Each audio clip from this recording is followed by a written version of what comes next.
Hey good people, what's up? David Taub here, co-creator of NextLevelGuitar.com. How are you? Hope all is well. Hope your guitar journey is going famously. Today, in another Lick of the Week series, I am going to present a pretty cool series of rock licks, blues licks, you know. All depends on the attitude and how you play it and whatnot, but there's some pretty cool licks. I'm going to show you a bass lick and then ways that you can vary it and get all kinds of licks out of it. Check it out. Here's the bass lick and lots of variations.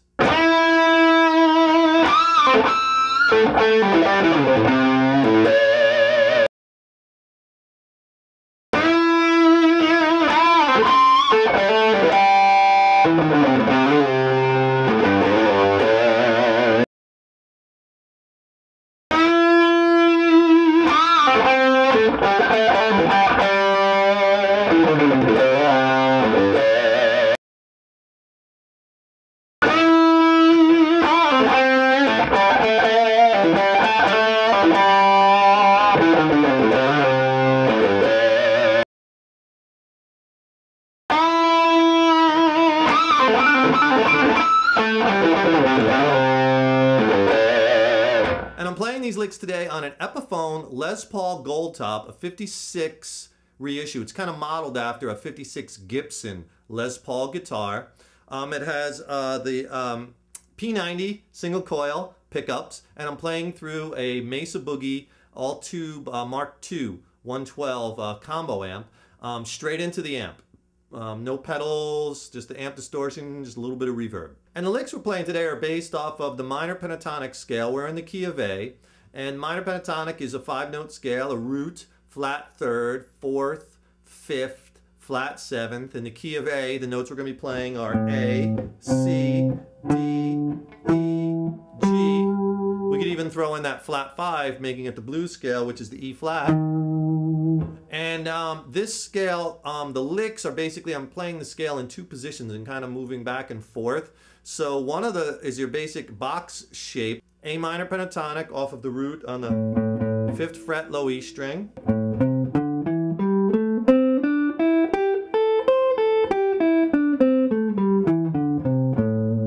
Just want to get good at that. You know, if you're not familiar with the scale, just practice it up and back. Right? And the other shape we're going to be playing is with our root with our pinky. We're going to be playing a piece of that shape, which is the one behind it. And that shape, if we start on, I'll show you the whole shape. You could start it with your on the 3rd fret of the low E string. That shape looks like this. And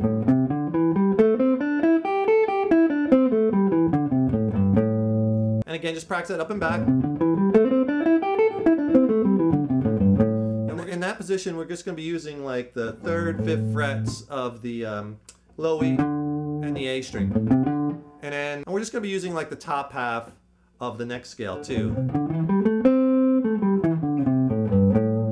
Right? So a little exercise just to get used to going back and forth between the two is just play this.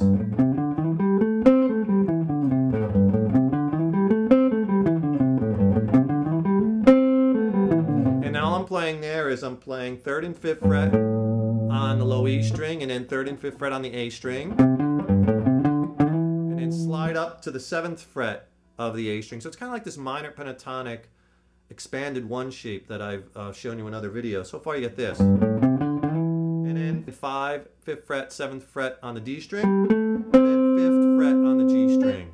So all together. And then descending. Make sure you slide with that 1st finger and the 3rd finger right there. 1st finger there. So just practice that first. When you get that down, that's half the battle because our licks are going to be taken right from there. So the main lick I was playing, and then I was just doing lots of different variations of it, was this. So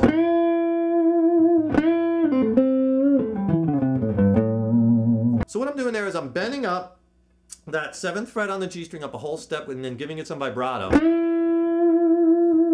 And then I'm bending it up again. But this time I'm bending it up, letting it down, and then pulling it off. And I pull off to that 5th fret on the G string. So you get this. And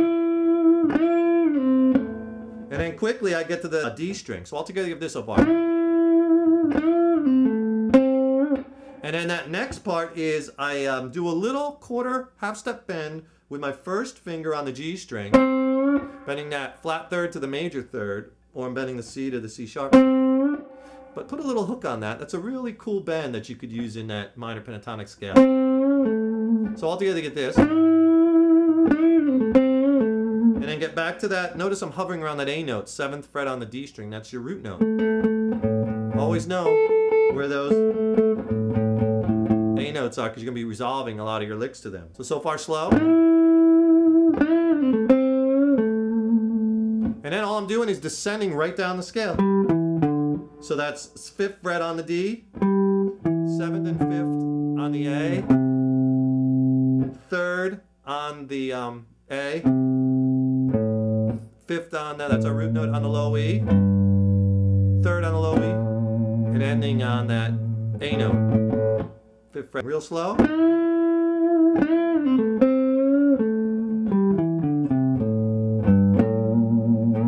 Right, so if you work that up to speed,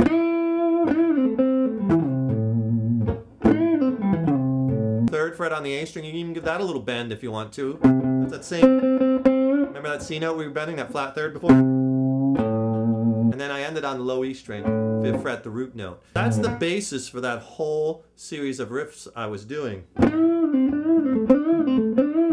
Part of it, in one of the lyrics, I just kept doing that first part over. Bend up, let down, pull off, and then go to the D string.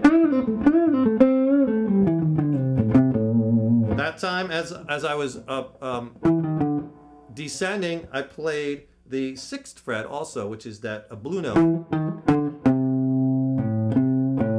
And when I got to the 3rd fret on the A string, go to the 5th fret, low E string, back to the 3rd fret, A string. There's another variation, so you get that. Alright, you could do a lot just with that. That time, I went from the 3rd to the 5th on the A and slid before going to the A. Or you can go to the 3rd fret, then go to the 3rd fret on the low E string. It's endless what you could do if you have kind of like a bass riff, and then just start coming up with different things on how to vary it. And you could be using the same notes, just different combinations.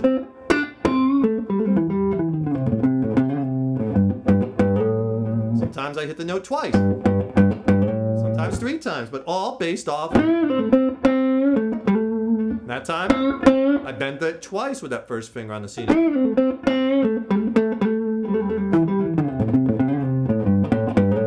And it's all based off of this. Right? And what did I tell you to practice at first? Just get those combination of those 2 shapes. Right? And then you start hearing all those riffs in your head.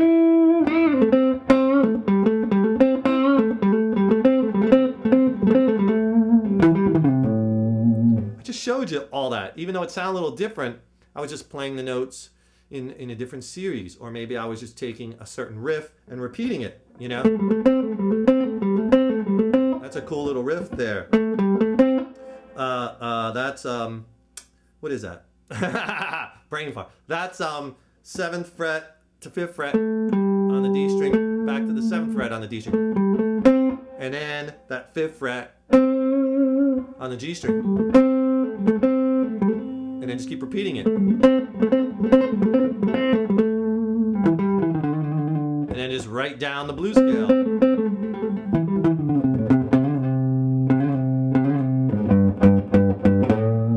So, you know, just finding a cool lick. Don't stop there. Just play the lick and then just come up with just little different ways to vary it and kind of turn it around. And that's what's going to add melody to your solo lines, because once you find a really cool riff, don't just, you know, toss it away and play it once. Go back, revisit it, vary it a little bit, bend a note, hold a note, like I was doing in the examples when I showed you when I had the distortion on. I was just kind of cranking out variations of that same riff just by changing a couple of notes or the order of the notes or an extra bend or an artificial harmonic. There's so much we could do, and a lot of guitar players, they seem to, like, I hear like a cool note or a cool series of notes and then they leave it, never to come back to it again. And that's what grabs people. you know, is melody in your solo lines. They want to hear that cool riff and play off it. Wow, what's he gonna do with that riff next? Where's he going with that? Ah, there it is again. Yeah, okay, I hear that. Yeah, oh, there it is again, you know? And you kind of create this melody within your solo lines, and that's what pulls people in. Remember, you're kind of trying to complement the song, obviously, or the jam, but also engage your audience and draw them in. And that's an easy way to do it with melody in your lines, right? So when you find a cool lick, that was just a little example using A minor, pentatonic, and blues scale. Try it in different keys, work with jam tracks. And if you're watching this video and it's before December 15th, 2010, we're going to give away this exact guitar, this Epiphone Les Paul Goldtop. We're giving away 3 guitars, actually. This guitar, a Fender Strat, and a clear acrylic Flying V. All you have to do to enter is visit our official Facebook page. We're kicking it off and we're doing a guitar giveaway. I'll put a link right underneath this video. Click on the link, and then on the top of the page on the right, you'll see a like button. Just click that and you're in. That's all it takes. No strings attached. Wink, wah, no pun intended, because the guitars will all have strings attached. But anyway, that's all you have to do. No matter where in the world you are, it doesn't matter, because we're going to do 3 random drawings, and then we're going to ship you these guitars just as a way to say thank you, you know, because we like to give back here at Next Level Guitar, and we like to you know, give stuff away and as a way of saying thank you. You know, we appreciate you watching our videos, or if you bought some of our products, or if you've been to our website. We really appreciate it, and thank you. I'm David Taub, co-creator of nextlevelguitar.com, and check out the website at nextlevelguitar.com. Over 900 video lessons and growing. We add new content every month. Lessons for beginners, intermediates, advanced, lead, rhythm, all styles of music. It's packed. Great site. Check it out and enter the drawing to win some guitars. And have fun, you know, swing for the fences, stay positive, go for it, rip it up, crank it out, and we'll see you in the next lesson. Rock on.